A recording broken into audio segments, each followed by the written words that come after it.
Magandang araw po mga boxing fans natin dyan. Kumusta po? Boxing update po tayo. Cuadro-Alas General Casimero. Excited na ang mga boxing fans, mga idol, na makita itong si Cuadro-Alas General Casimero sa Luna.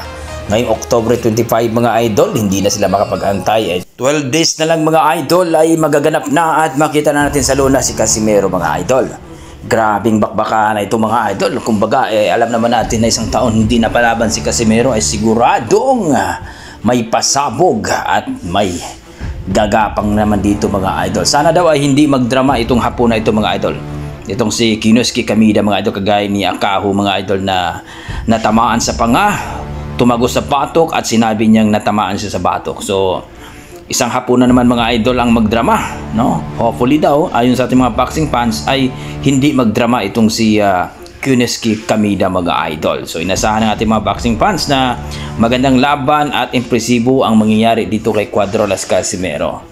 Grabe mga idol. At dito nga mga idol, no?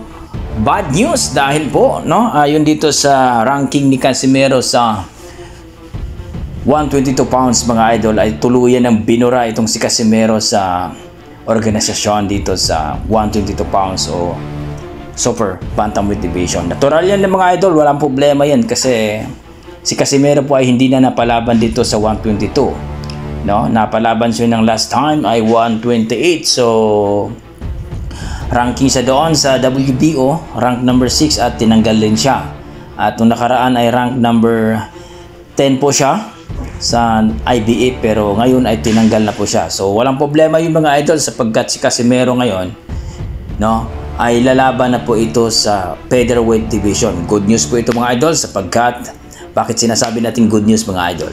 Si Casimero ay may bago na po siyang promoter na magaling, maangas, malupet at maraming connection ito. So umaasa ang ating mga boxing fans na mabigyan ng magandang laban si Casimero, makakuha ng championship bout. Yan po ay sinasabi natin mga idol. Good news sapagkat mayroon na po siyang bagong promoter, magaling na promoter, at syempre mapapalaban siya 3 beses sa isang taon mga idol. So magdepende yan sa boxer at promoter, no? Kung makuha ni Casimero ang tamang timbang at magaling ang kanyang promoter, may connection, sigurado mga idol makakuha ng championship bout itong si Casimero.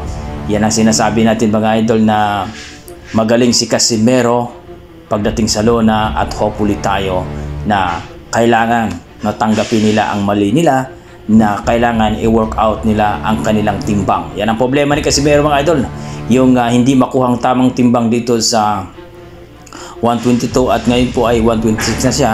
Hopefully, no, makuha niya ang tamang timbang dito sa 126. So yan ang inasahan ng ating mga boxing fans kay Casimero na makuha na ang tamang timbang para wala ng problema, at umaasa tayo na itong kanyang promoter ay magbibigay sa kanya ng championship bout. So 2 laban lang yan mga idol ay sigurado makakuha na ng championship bout itong si Casimero.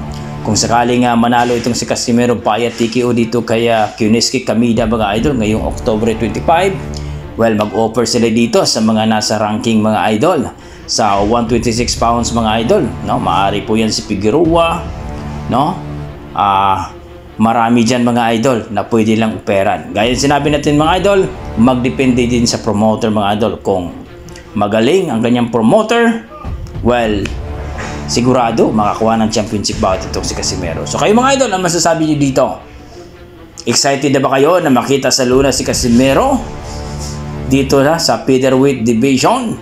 Well mga idol, kahit sino mga idol ay excited nang makita si Casimero sa Luna. Alam naman natin mga idol na yan ang inaabangan natin, no? Na mapalaban uli si Casimero. Dahil alam natin na magbibigay ito ng magandang laban at maaliw ang ating mga boxing fans. So kayo mga idol, excited na ba kayo sa laban ni Casimero? Please comment down below mga idol para ating pag-usapan. Hanggang dito lang po mga idol. Maraming salamat.